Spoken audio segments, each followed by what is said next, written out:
नमस्कार दोस्तों, मैं राम प्रताप आज पुनः आप लोगों के मध्य एक नया टॉपिक लेकर के उपस्थित हुआ हूँ, जिसका शीर्षक है हिंदी पद्य साहित्य। हिंदी पद्य साहित्य है क्या? वैसे तो हिंदी पद्य साहित्य को काव्य ही कहा गया है। काव्य का मतलब कविता। इस विषय में भारतीय साहित्य में आलोचकों की बड़ी समृद्ध परंपरा है। आचार्य विश्वनाथ, पंडित राज जगन्नाथ, पंडित अंबिका दत्त व्यास, आचार्य श्रीपति भामह आदि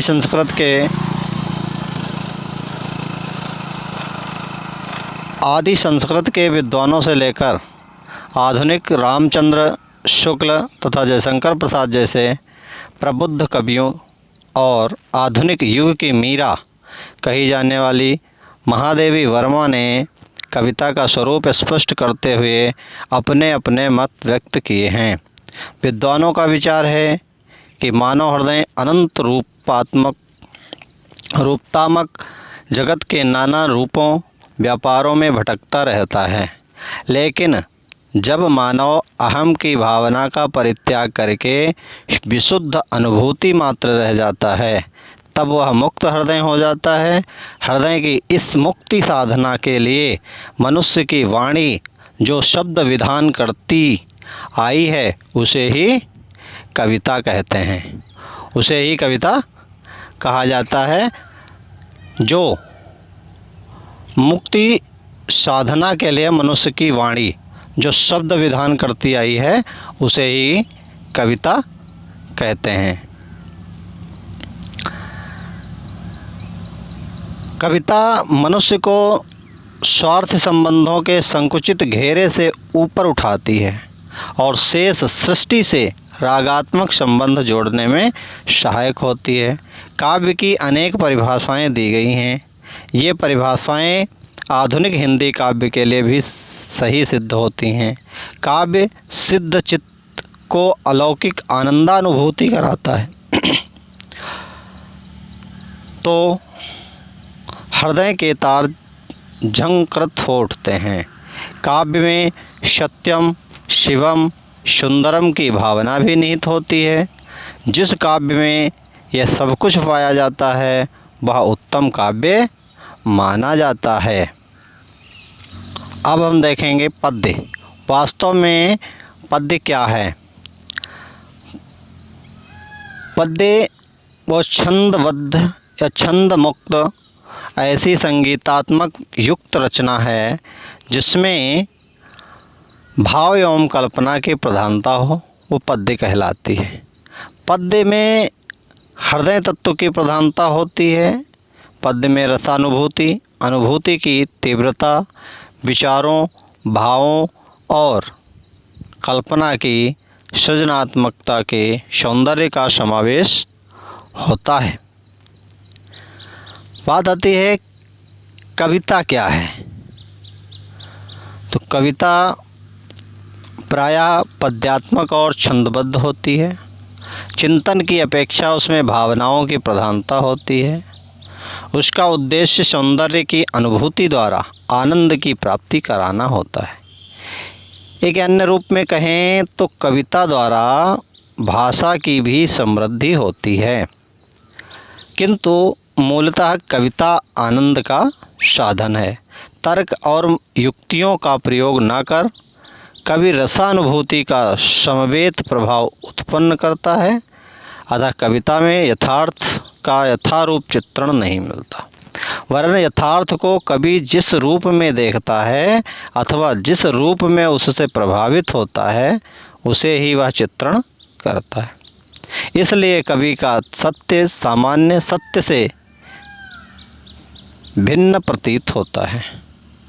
वो अपने काव्य में अतिशयोक्ति का सहारा भी इसी प्रभाव को दिखाने के लिए लेता है।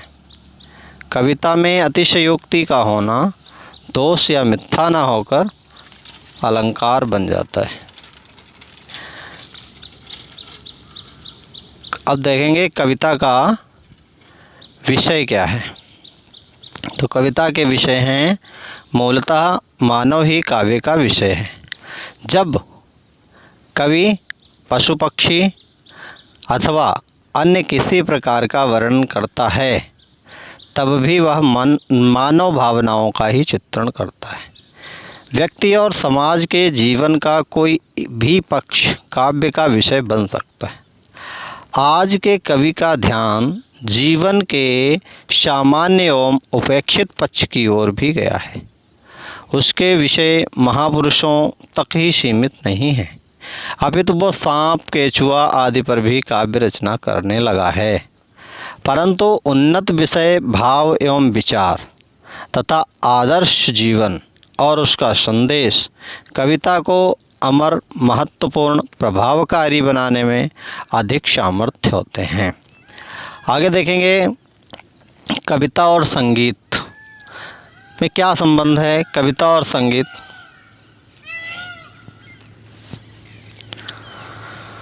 कविता छंदबद्ध रचना है। छंद उसे संगीत प्रदान करता है। छंद की लय, यति, वर्णों की आवृत्ति, तुकांत, पदावली इस संगीत के प्रमुख तत्व हैं। किंतु संगीत और काव्य के क्षेत्र में अलग अलग है। संगीत और काव्य के क्षेत्र अलग अलग हैं। संगीत का आनंद मूलतः नाद का आनंद है, जबकि कविता के मूल आनंद अर्थ का है। कविता का मूल आनंद क्या है? अर्थ का है। कविता में नाद का सौंदर्य भी अर्थ का ही अनुगामी होता है। अगला तत्व है सादृश्य विधान। कविता भाव प्रधान होती है।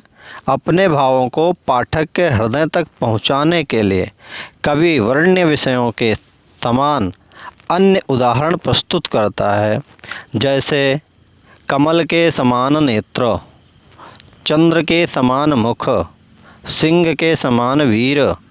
इसी को सादृश्य विधान या अप्रस्तुत योजना भी कहते हैं। शब्द शक्ति, शब्द शक्ति क्या होती है कविता में?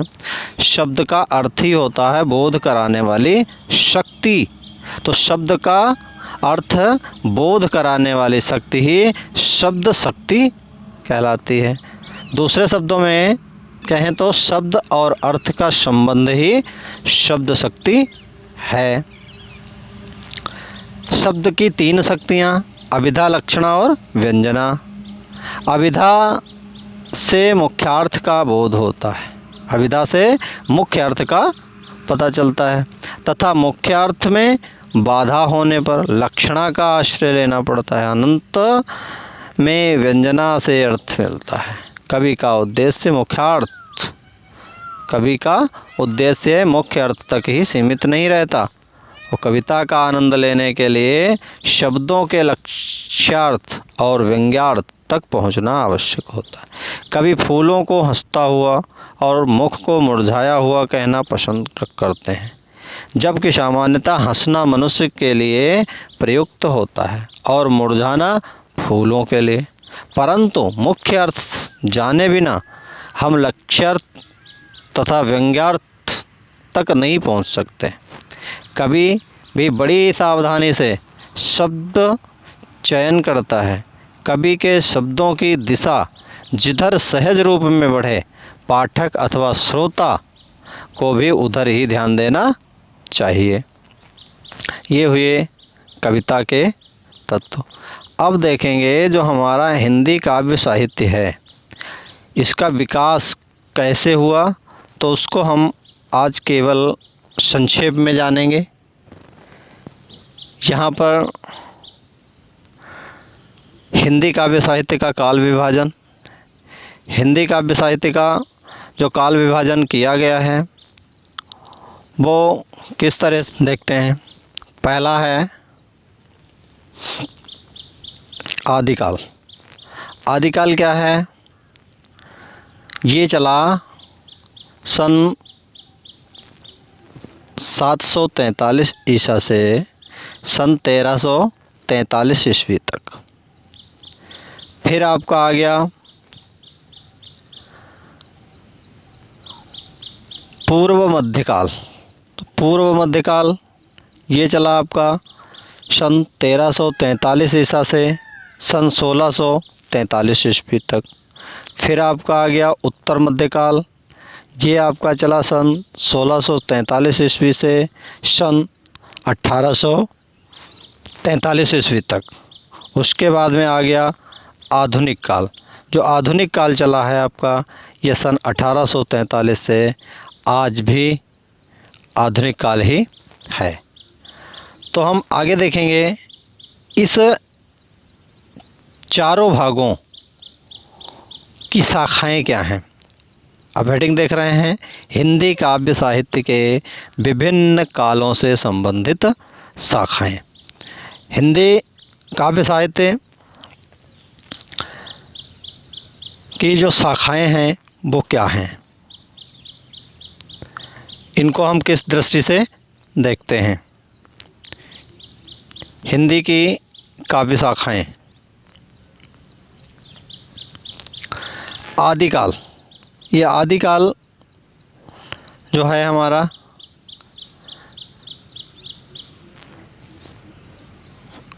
आदिकाल का मतलब आदि माने पुराना, पुराना समय। पुराना समय जो आपने पहले देखा कि ये कब से कब तक चला, ऊपर हमने इसको देखा है। फिर आया भक्ति काल, भक्ति काल के बाद में आया रीतिकाल। रीतिकाल, भक्ति काल के बाद रीतिकाल, रीतिकाल के बाद में आधुनिक काल। आधुनिक काल, रीतिकाल, ये कक्षा 10 के विद्यार्थियों के लिए महत्वपूर्ण है। माध्यमिक शिक्षा परिषद उत्तर प्रदेश ने कक्षा 10 के विद्यार्थियों के लिए रीतिकाल और आधुनिक काल का चयन किया है। तो कक्षा 10 के विद्यार्थी रीतिकाल और आधुनिक काल का ही अध्ययन करेंगे। मैं अगले वीडियो में रीतिकाल व आधुनिक काल से संबंधित उसका व्याख्यान करने का प्रयास करूंगा। तो यहाँ पर संक्षेप में देखते हैं। भक्ति काल, भक्ति काल की कितनी शाखाएं हैं। भक्ति काल की पहली शाखा है निर्गुण काव्य। क्या है? निर्गुण भक्ति धारा। उसके बाद में आता है सगुण भक्ति धारा। फिर आता है रीतिबद्ध काव्य। फिर आता है रीतमुक्त काव्य। तो इस तरीके से ये भक्ति काल को 4 भागों में विभक्त किया गया है। फिर उसी भक्ति काल की अलग अलग शाखाएं बनाई गई हैं। वो अलग अलग शाखाएं क्या हैं? जैसे निर्गुण भक्ति धारा है। निर्गुण भक्ति धारा को दो भागों में बांटा गया। नंबर 1 आता है ज्ञान मार्गी शाखा, दूसरा आता है प्रेम मार्गी शाखा। फिर सगुण भक्ति धारा को भी 2 भागों में बांटा गया है, राम भक्ति धारा और कृष्ण भक्ति धारा। ये 4 शाखाएं बन गई। भक्ति काल की प्रथम 2 शाखाएं निर्गुण भक्ति धारा और सगुण भक्ति धारा।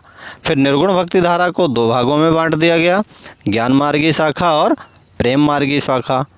फिर सगुण भक्ति धारा, जिसमें राम भक्ति धारा और कृष्ण भक्ति धारा। उसके बाद में हमारा आता है आधुनिक काल। आधुनिक काल को भी 5 भागों में विभक्त किया गया है। आधुनिक काल को 5 भागों में बांटा गया है। वो क्या? पहला आता है भारतेंदु युग, उसके बाद में आता है द्विवेदी युग, फिर छायावादी युग, फिर प्रगतिवादी युग।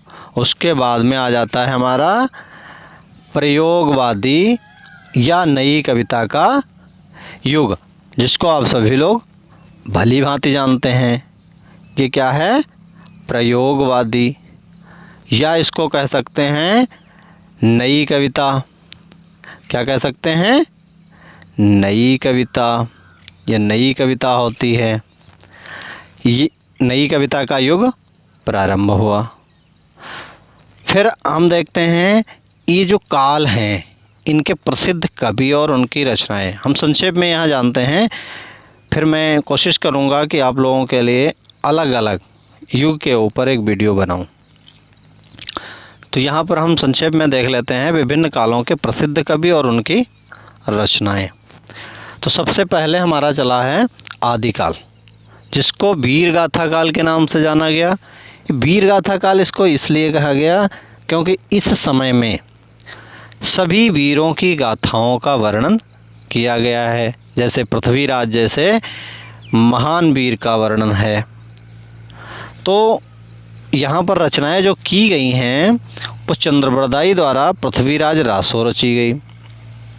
नरपति नाल ने दलपति विजय लिखा है।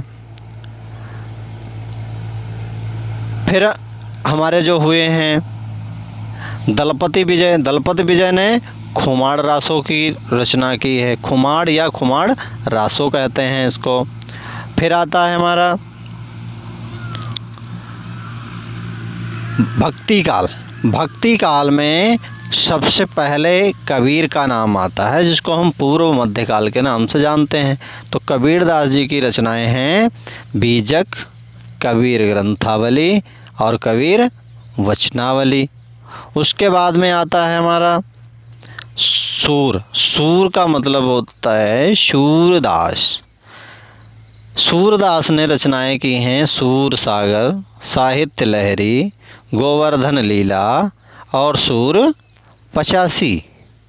उसके बाद में आता है नाम गोस्वामी तुलसीदास जी का। तुलसीदास जी की रचनाएं हैं रामचरितमानस, विनय पत्रिका, रामाज्ञा प्रश्न, दोहावली और गीतावली।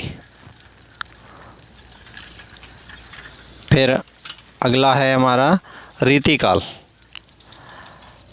रीतिकाल जिसको कहते हैं उत्तर मध्यकाल। ये उत्तर मध्यकाल के कवि रहे हैं आचार्य केशवदास। आचार्य केशवदास की रचना है रसिक प्रिया, कवि प्रिया और नखशिख।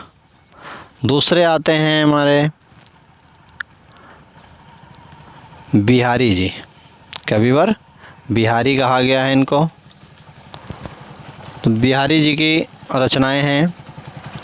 बिहारी को सूक्ष्म रचनाएं करने का श्रेय जाता है। का इनके बारे में कहा भी गया है गागर में सागर भरना, मतलब छोटी सी बात में बहुत बड़ी बात को कह देना। तो ये इनकी बिहारी सतसई है। फिर आते हैं हमारे कवि भूषण। भूषण की रचना है शिवराज भूषण। शिवराज भूषण इनकी रचना है भूषण शिवबावनी छत्रसाल दशक। फिर आते हैं आधुनिक काल में। तो आधुनिक काल में नाम आता है अयोध्या सिंह उपाध्याय, जिनका उपनाम है हरि अवध। तो इनकी रचनाएं हैं प्रिय प्रवास, कृष्ण शतक, पद प्रसून।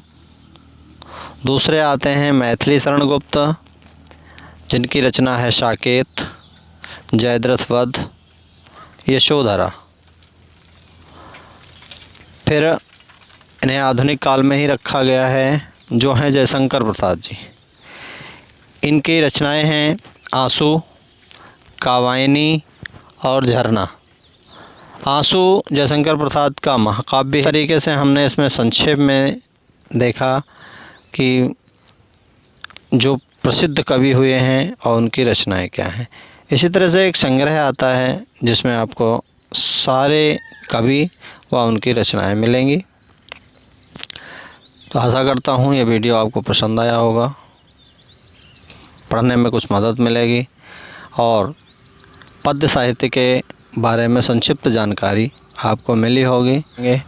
और वीडियो को लाइक अवश्य किया करें, जिससे हमारा हौसला बढ़े और मैं आप लोगों के लिए इसी तरह से अच्छे टॉपिक बना पाऊँ। तो वीडियो को लाइक करें, शेयर करें अपने दोस्तों के साथ, ताकि वो भी लाभ ले सकें। और यदि अभी तक आपने वीडियो को सब्सक्राइब नहीं किया है तो चैनल को सब्सक्राइब कर लीजिए कि मैं इसी तरह के रोज़ाना वीडियो लाता रहूँगा। तो तब तक के लिए दोस्तों नमस्कार। देखते रहिए आरपी ज्ञान चैनल को। धन्यवाद।